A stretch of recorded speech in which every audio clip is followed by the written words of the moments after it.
দেখ তোর জন্য ফুল এনেছি রে বা। নে নে দেখি বা, জবা ফুল নে রে বা।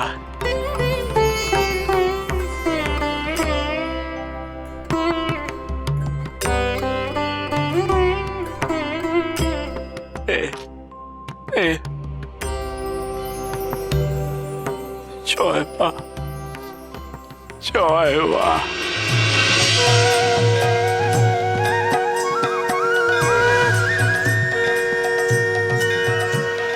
জয় রটন্তী মায়ের জয়। এই তারা, এই তারা, আরে ধর দেখি। ওহে যতীন বাবু,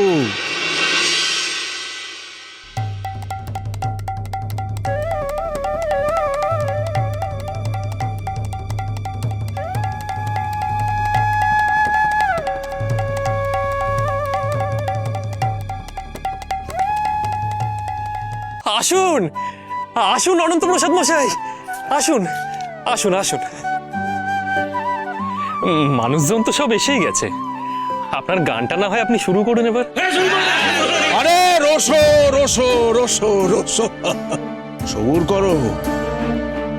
গায়ক অনন্ত প্রসাদের গান শুনতে গেলে তো একটু সবুর করতেই হবে। না তোমরা তোমরা এত করে বললে আমাকে, তাই এখানে চলে এলাম। নাহলে আমি কিন্তু হুট করে কোথাও যাই না, আগে থেকে অনেক বায়না থাকে আমার। 6 মাস আগে থেকে বায়না করতে হয়। আপনাদের অনেক সৌভাগ্য যে গায়ন মশাই এখানে আসতে রাজি হলেন। সত্যি সত্যি আমাদের বড় সৌভাগ্য যে আপনি এখানে এসেছেন, আর আপনারও সৌভাগ্য যে আপনি আপনি রটন্তী মাকে গান শোনাতে পারবেন।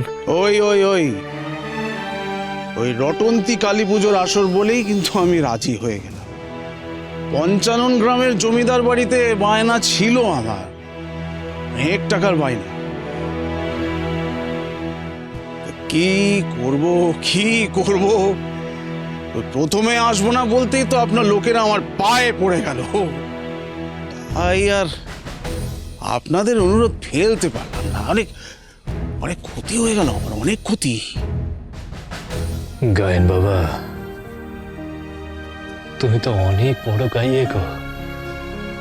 দূর দূরান্ত থেকে কত মানুষ তোমাকে গান গাওয়ার জন্য ডাকে।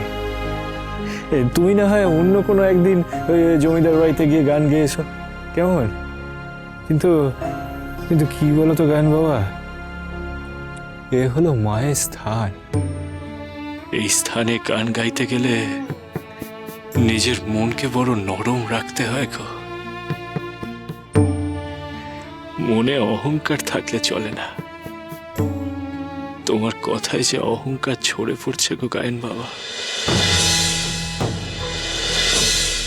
শোনো গো, মায়ের গান গাইতে ভক্তি লাগে গো, এই অন্তরের ভক্তি, আর কিচ্ছু না, কিচ্ছু না। যে মনে অহংকার থাকে সেই মনে কি সত্যি ভক্তি থাকতে পারে গো? অনন্ত প্রসাদ, নিজের চিত্ত শুদ্ধি করো, তাহলে দেখবে তুমি আরো ভালো করে মায়ের গান গাইতে পারছ।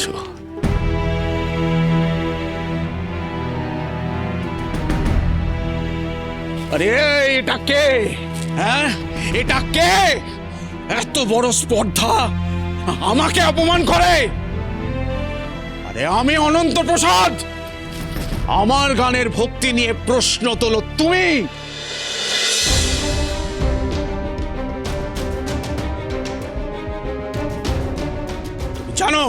তুমি জানো এই বাংলায় আমার কত নাম ডাক, আমার কত খ্যাতি? আরে এসব কি এমনি এমনি হয়েছে নাকি? না না গো বাবা, আমি সে কথা বলিনি গো, সে কথা বলিনি। তবে যে ভক্তি দিয়ে তুমি আগে গান বাঁধতে, এখন এত নাম যশ প্রতিপত্তি পাওয়ার পর সেই একই ভক্তি দিয়ে কি তুমি গান গাও? নাকি নাকি তোমার দম্ভে সেই সমস্ত ভক্তি চাপা পড়ে গেছে?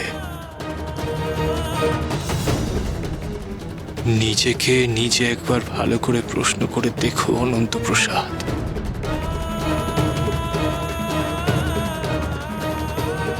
এই, আপনি আমাকে এখানে ডেকে এনেছেন কেন? হ্যাঁ, অপমান করবে বলে? না না, এই আসরে আমি গান গাইবো না।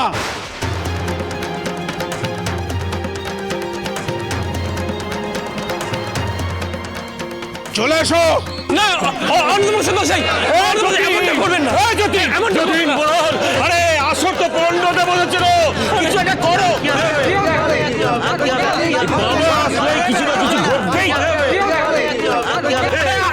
একটু শান্ত হন, একটু শান্ত হন। অনন্ত প্রসাদ মশাই, এমনটা করবেন না। সারা গায়ের লোক বড় আশা করে এসেছে এখানে। তাহলে এক্ষুনি এক্ষুনি ওকে এই আসর থেকে বার করে দাও।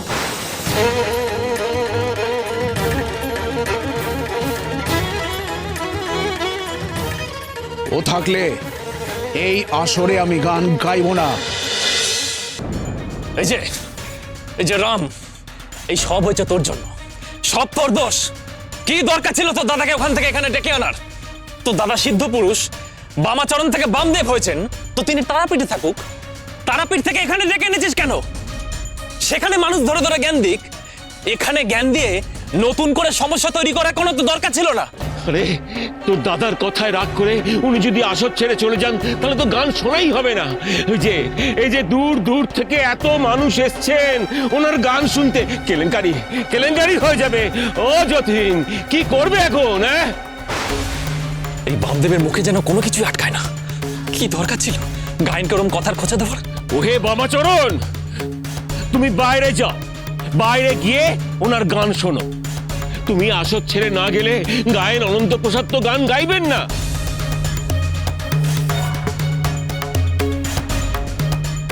হ্যাঁ, তুই বাইরে গিয়ে বস যা।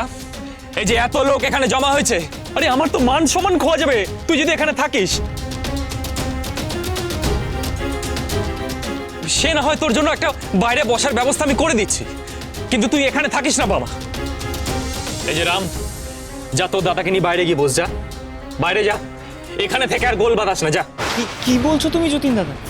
দাদাকে চলে যেতে বলছো, তাও এইভাবে? রাম, থাক রাম, ওনাদেরকে তুই কিছু বলিস না। শোনো গো, আমি সত্যি বুঝতে পেরেছি, তোমাদের অবস্থাটা আমি বুঝতে পেরেছি গো। সত্যি তো এতগুলো মানুষ এসেছে, আমি বরং বাইরে থেকেই গান শুনবো।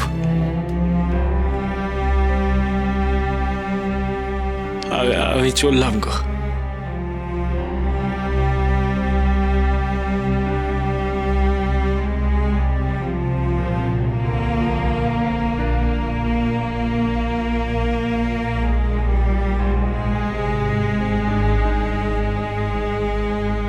দাদা, তুই বরং এইখানটাতে বস।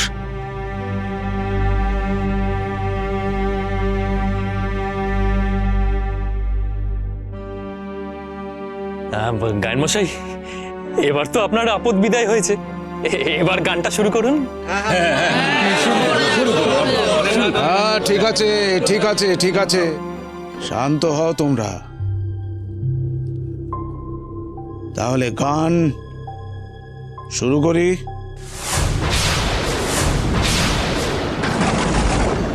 তবে রে অনন্ত প্রসাদ, তোর এত বড় দম্ভ, তুই আমার গান করবি অথচ তোর মনে কোনো ভক্তি নেই, কোনো শ্রদ্ধা নেই। তুই নিজের গৌরবে নিজেই গৌরবান্বিত হয়ে আছিস। তুই খ্যাতির লোভে ভক্তিকে উপেক্ষা করছিস। এই অহংকারী তোর কার হবে?